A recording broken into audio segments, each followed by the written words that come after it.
Book का नाम मनोबल के धनी व्यक्तित्व भाग 2 ऑडियो 1 प्रकाशकीय वक्तव्य। वेदमूर्ति तपोनिष्ठ परम पूज्य गुरुदेव पंडित श्रीराम शर्मा आचार्य ने विपुल साहित्य की रचना की है। अंतर्राष्ट्रीय, राष्ट्रीय, सामाजिक, व्यक्तित्व, धार्मिक, आध्यात्मिक आदि प्राय सभी मानवोपयोगी विषयों के कुलों उपकुलों को स्पर्श करती हुई उनकी उपासना, साधना और आराधना की त्रिवेणी अखंड ज्योति मासिक के माध्यम से भी प्रभावित हुई है। परम पूज्य गुरुदेव के इन लेखों में गंगा का पावित्र्य, यमुना की भाव प्रवणता एवं सरस्वती का ज्ञान गार्भीय भरा हुआ है। महाप्रयाण के पूर्व उनकी निखिल ब्रह्मांड व्यापी करुणा ने हम सबको यह आश्वासन दिया कि नश्वर शरीर के 5 महाभूतों में विलीन होने के उपरांत भी वे सूक्ष्म रूप से हमारे साथ रहते हुए हमारा मार्गदर्शन करते रहेंगे। उनके द्वारा रचित साहित्य में व्यक्त विचारों में हमें उनके उसी सूक्ष्म रूप के दर्शन होते हैं। अतः उन विचारों को सत साहित्य के माध्यम से जन जन तक पहुंचाना प्रज्ञा परिवार के प्रत्येक सदस्य का पुनीत कर्तव्य हो जाता है। नव साहित्य श्रृंखला प्रकाशन की संक्षेप में यही हमारी पृष्ठभूमि है, प्रेरणा है।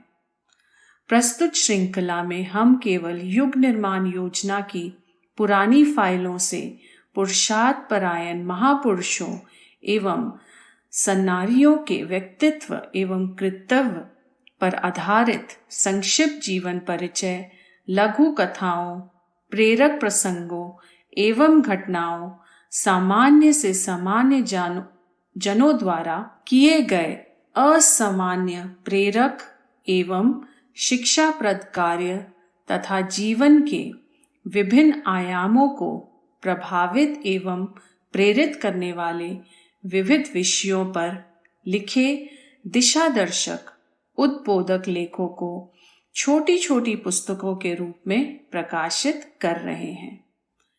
छोटी पुस्तकों के रूप में प्रकाशित करने का हमारा उद्देश्य मात्र इतना ही है कि अधिक से अधिक लोग अपनी अपनी रुचि और सामर्थ्य के अनुसार इन्हें खरीदकर स्वयं पढ़ सके, परिवार के सदस्यों को पढ़ा सके और ब्रह्म भोज में सहभागी होकर निःशुल्क वितरण कर ज्ञान दान का पुण्य परमार्थ अर्जित कर सके।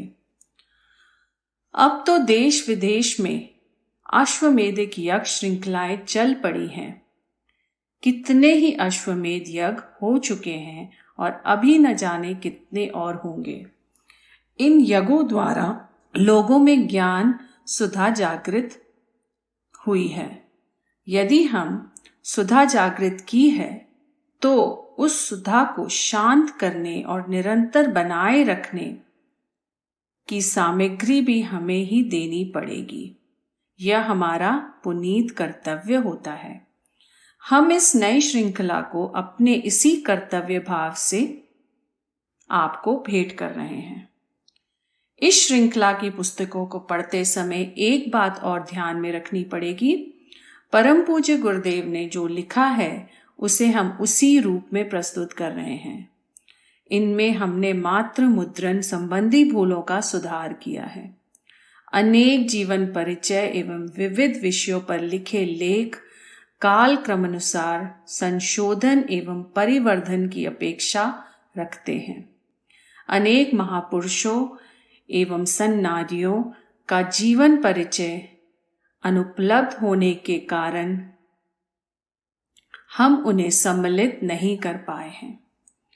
हमारे विज्ञ सहृदय एवं मानवता प्रेमी पाठक भारत की प्राचीन ऋषि परंपरा को अपनाते हुए आवश्यक एवं अपेक्षित संशोधन, परिवर्धन एवं परिचयात्मक लेख परम पूज्य गुरुदेव के श्री चरणों में अर्पण हेतु भेज सकते हैं। यदि गुरु प्रेरणा हुई तो उन्हें हम अगले संस्करण में यथा योग स्थान देने का प्रयास करेंगे। जहाँ तक भाषा शैली का प्रश्न है, वह परम पूज्य गुरुदेव के महान व्यक्तित्व के अनुरूप ही है।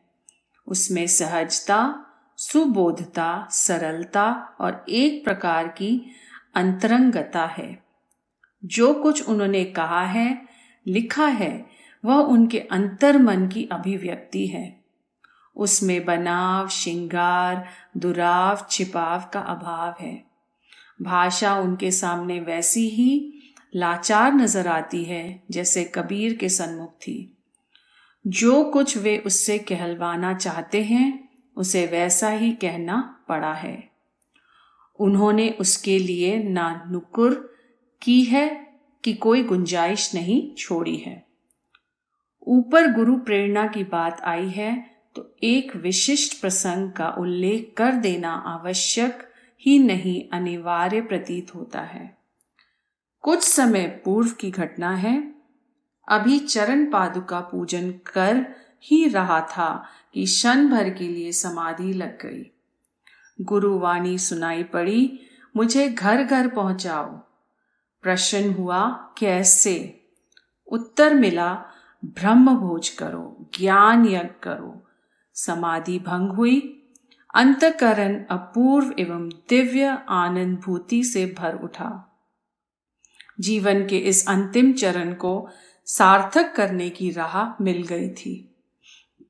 मन इस गुरु आदेश को पूर्ण करने, उसके प्रति पूर्ण समर्पित हो जाने का संकल्प कर चुका था। इस नितांत व्यक्तिगत एवं गोपनीय अंतरंग अनुभूति को प्रकट करने का आशय इतना ही है कि प्रज्ञा परिवार के समस्त आत्मीय सत साहित्य के प्रचार प्रसार में प्राणपण से जुट सकें और गुरु आदेश के पालन का आध्यात्मिक लाभ उन्हें भी मिल सके। ज्ञान प्राप्त करना और ज्ञान देना ही ब्रह्मणत्व का सर्व प्रमुख लक्षण है। वह ब्राह्मण ही क्या जिसमें ज्ञान सुधा ना हो। इस ज्ञान सुधा को शांत कर रहने के उपयुक्त सत साहित्य प्रदान करते रहना ही ब्रह्मभोज है। सबके अंतकरण के ब्राह्मण तत्व को जगाना और उसे उपयुक्त खाद्य सामग्री सुलभ कराते रहना नवयुग के निर्माण की प्रमुख आवश्यकता है। वह यदि हम कर सकें और इस प्रकार नित्य ज्ञान यज्ञ अर्थात ज्ञान का प्रसार प्रचार करने में कुछ समय लगाते रहें, तो निश्चय ही युग निर्माण में हमारी भूमिका न केवल सही दिशा में संचलित होती रहेगी, वरन आध्यात्मिक लाभ का भी परिपूर्ण सुयोग प्राप्त रहेगा। इस नई श्रृंखला को प्रकाशित करने में अनेक अनेक बंधुओं कार्यकर्ताओं का अमूल्य सहयोग हमें प्राप्त हुआ है। हम उनके अत्यंत आभारी हैं। परम पूज्य गुरुदेव की करुणा के वे सच्चे अधिकारी हैं। अंत में बस इतना ही कहना चाहूंगा कि जो कुछ है सब उनका श्री गुरु चरणों का ही है, उनके लिए ही है और उन्हीं के द्वारा हो रहा है और होते रहना चाहिए। अपनी स्थिति को विद्युत चालित यंत्र जैसी है जिसका शक्ति केंद्र श्री गुरु चरण है। दी अलम। यह संकलन कहते हैं कि दुर्बलता अभिशाप है। यह सत्य है, परंतु शारीरिक दुर्बलता की अपेक्षा मनोगत दुर्बलता महाअभिशाप है। मन के हारे हार है, मन के जीते जीत। मनोबल और पुरुषार्थ के सहारे अपंग भी आकाश की ऊंचाइयों को छू लेता है और अपंगता मुंह ताकती रह जाती है। एक ओर जहां विधाता के महावरदान स्वरूप समस्त शारीरिक अंगों के समर्थ होते हुए भी असंख्य लोग अपनी दीनता, दरिद्रता, असहायता, असफलता के लिए विधाता, समाज और सरकार को कोसने में ही अपने पुरुषार्थ को क्षय कर देते हैं, वहीं ऐसे भी कितने लोग हैं जिन्होंने विकलांग होते हुए भी अपने संकल्प, साहस और पुरुषार्थ के बल पर उन्नति में बाधक चट्टानों को पार करते हुए सफलता के शिखर का स्पर्श किया है। विकलांगों की सफलता की कथाएं इस बात का प्रबल प्रमाण है कि मनोबल और पुरुषार्थ के धनी व्यक्तियों के लिए कुछ भी दुर्लभ नहीं है। शायद इसी सत्य से प्रेरित होकर नेपोलियन ने कहा था कि असंभव शब्द मूर्खों के शब्दकोश में पाया जाता है। एक बार महात्मा टॉलस्टॉय से किसी ने अपनी गरीबी और असहायता का रोना रोया। टॉलस्टॉय ने उससे कहा कि अपने अंगों को बेच दो, और उन्होंने उसके अंगों का लाखों में मूल्य लगाया, पर वह व्यक्ति अपने अंगों को बेचने के लिए तैयार ही नहीं हुआ। समझ में नहीं आता लाखों का मालिक यह मनुष्य आखिर हताश और निराश क्यों। आशा है प्रस्तुत संकलन में संग्रहित अपंगों की पुरुषार्थमय गाथा पाठकों के अंतस में आशा, उत्साह और उमंग की ज्योति किरण बिखेरने में सफल होगा। नेत्रहीन समाज सेवी एवं कुशल अध्यापक। अल्पाई वाला। कुछ व्यक्तियों पर इतनी अधिक विपत्तियां और कष्ट कठिनाइयां आती हैं कि लगता है जैसे नियंता उनके साथ क्रूर मजाक कर रहा है। ऐसा ही रुस्तम जी मेहरान वानजी अल्पाई वाला को लग रहा था जब वे 1993 में बैरिस्टर बनकर भारत लौटे और बॉम्बे में अपनी प्रैक्टिस करने लगे। प्रैक्टिस करते करते उन्हें 3-4 वर्ष ही हुए थे। प्रैक्टिस अच्छी चलने लगी थी। कानून की सूक्ष्म पकड़ तथा गहन सूझबूझ को देखते हुए लोग उनके पास ही खिंच चले आते, यह जानते हुए भी कि वे क्षेत्र के नए खिलाड़ी हैं। उस समय वे अपनी वय के 30 वर्ष भी पूरे नहीं कर पाए थे। जीवन की कई आकांक्षाएं तथा लालसाएं अभी अधूरी ही थी कि उन्हें वकालत से अवकाश लेना पड़ा। कारण था आंखों की निरंतर मंद पड़ती गई ज्योति।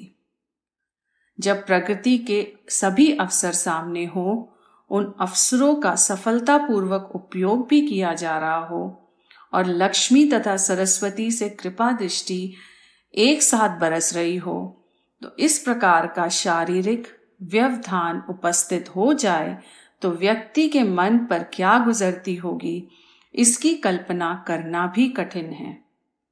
इसलिए अल्पाई वाले को लग रहा था कि नियति उनके साथ क्रूर उपहास कर रही है। उन्होंने विवश होकर काम काज से छुटकारा ले लिया। तरुणाई आदमी में उद्यम क्रियाशीलता जागृत करती है और एक उत्साही युवक के लिए हाथों पर हाथ धरे बैठे रहना कष्टदायी ही होता है। उस दशा में तो और भी ज्यादा जब उसकी कार्यशीलता अभिवृद्धि की ओर अग्रसर हो। उन्होंने अपनी मन स्थिति का चित्रण करते हुए लिखा है, मैं 30 वर्ष का भी नहीं हुआ उस समय और घर में बैठे बैठे तो मेरा दम ही घुटने लगा। मैं असहाय अपंग बनकर जीना नहीं चाहता था। कई लोग इस प्रकार अंधे होकर यकायक प्रखर ज्ञानवान महात्मा, विद्वान या चमत्कारी बन जाते हैं। संगीत या साहित्य में लोकप्रिय हो जाते हैं, परंतु मेरे साथ ऐसा कुछ नहीं हुआ। जीवन सादा और सरल था। पेशे की ओर अधिक ध्यान देना पड़ता। दिमाग में तरह तरह की योजनाएं व अस्त व्यस्त विचार आते थे। कहीं कुछ भी सिलसिलेवार नहीं था, लेकिन मैं सरल व सीधी किंतु स्व अभिमानपूर्ण जिंदगी जीना चाहता था। ना तो साधु बनने का चाव उठा और ना महात्मा बनने का शौक। मैं सरल व सीधी किंतु। इन अंतिम पंक्तियों में अल्पाई वाला की मर्म व्यथा स्पष्ट होती है। अंधे और नेत्रहीन व्यक्तियों को अपनी दिनों दिन आवश्यकताओं की पूर्ति के लिए भी किस प्रकार दूसरों पर आश्रित होना पड़ता है, जबकि अल्पायु वाला ने अपने समृद्धि के दिनों में कितने असहाय के अशरण व्यक्तियों को सहायता और शरण दी थी। अब उन्हें इसकी कल्पना ही व्यथित कर उठती थी। लेकिन विवशता थी सो स्व अभिमान पूर्वक जीने की आकांक्षा अभिव्यक्ति बन गई। यह विपदा अकेले नहीं आई, अपनी अन्य सहेलियों को भी साथ लाना ना भूली। नेत्रहीनता के साथ आमदनी के सूखे पड़े स्रोत, बेकारी और अभाव उन्हें सालने लगे। लेकिन अल्पायु वाला ने इन सब झंझावातों में पड़ने के बावजूद भी अपने जीवन नैया की पतवार नहीं छोड़ी और थपेड़ों से संघर्ष का एक मार्ग खोज निकाला। उन्होंने असहाय, अपंग और निराश जीवन के साथ स्थान पर अपने लिए एक अनोखा ही कार्य खोज निकाला। सार्वजनिक कार्यों में सक्रिय योगदान और इस कार्य को उन्होंने इतनी कुशलता के साथ संपन्न किया कि लोग जिन घटनाओं को नियति की क्रूरता कहते हैं, वे ही घटनाएं उनके लिए प्रकृति का वरदान सिद्ध हुई।